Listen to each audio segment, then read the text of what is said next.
বৃহস্পতিবার পরীক্ষা শেষ করে পরিকল্পনা করলাম বাড়ি যাব। যেমন কথা তেমন কাজ, শুক্রবার সকালবেলা দীপ্রভাইকে সাথে নিয়ে রওনা দিলাম বাড়ির উদ্দেশ্যে। বড় মা আগের দিনই ফোন করে বলেছিল যে বাড়িতে চড়ক হচ্ছে, সাথে হাজরা খেলাও হচ্ছে। তো ভাবলাম যেহেতু পরীক্ষা শেষ, তাই একবার ঘুরে আসি। দীপ্রভাইও এর আগে কখনো হাজরা খেলা দেখেনি, তাই ওর জন্য এটা একটা নতুন অভিজ্ঞতা ছিল। কিন্তু দুর্ভাগ্যবশত আমরা সেভাবে হাজরা খেলা দেখতে পারিনি। আমরা যেদিন যাই সেদিন সকালবেলায় হাজরা খেলা শেষ হয়ে গেছিল, শুধু কাজ ঘোরানো ছিল, তাই আমরা ওটুকুই দেখতে পেয়েছি। বাড়িতে পৌঁছানোর পরপরই আমরা প্রথমেই চলে গিয়েছিলাম কালীবাড়িতে মায়ের দর্শন করার জন্য। সেই সময় গ্রামের মা, কাকিমা, ঠাকুমারাও এসেছিল চড়ক গাছে দুধ জল দেওয়ার জন্য। আমরা সেখানে কিছুক্ষণ থেকেছিলাম, তারপরে বাড়িতে চলে গিয়েছিলাম। এদিকে বড় মা বাড়ির পোষা মুরগির মাংসের ঝোল করবে জন্য সব কিছুর প্রিপারেশান নিয়ে নিচ্ছিল। এদিকে অ্যাডাম এবং বাড়ির বিল্লিসোনাও বেশ আয়েশ করে নিচ্ছিল। বড় মার মাংসের প্রিপারেশান শেষ হলে বড় মাও একদম রান্নাঘরে চলে যায় রান্না করার জন্য।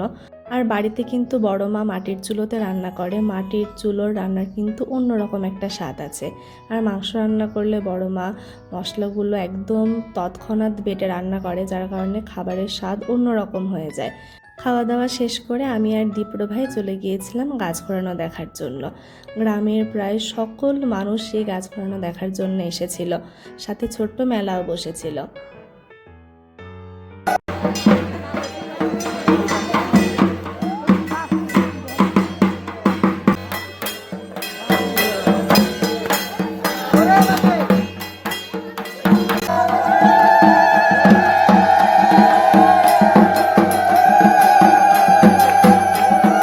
এখানে ছোট একটা হাজরা দলের খেলা হয়েছিল। হাজরা খেলা শেষ হয়ে যাওয়ার পরে শুরু হয় গাছ ঘোরানো।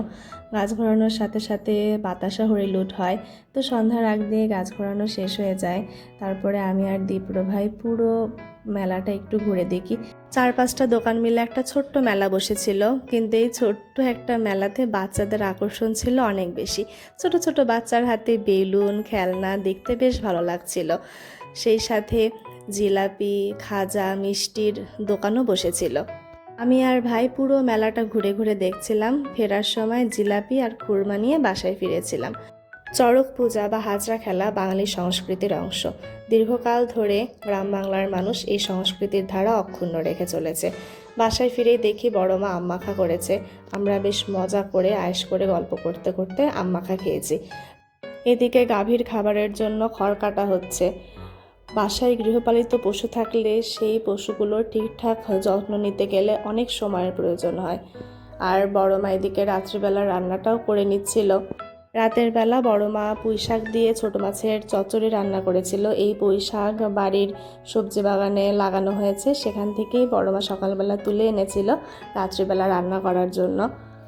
বড় মা এদিকে রান্না করছিল আর আমি বড় মার সাথে গল্প করছিলাম। বাইরে ভাই, জেঠু ওরাও গল্প করছিল। সামনের ভিডিওতে বাড়ির সবজি বাগান সহ আরও ছোট ছোট কিছু মুহূর্ত আপনাদের সাথে শেয়ার করব। আজকের ভিডিও এ পর্যন্তই। Thanks for watching. Bye bye.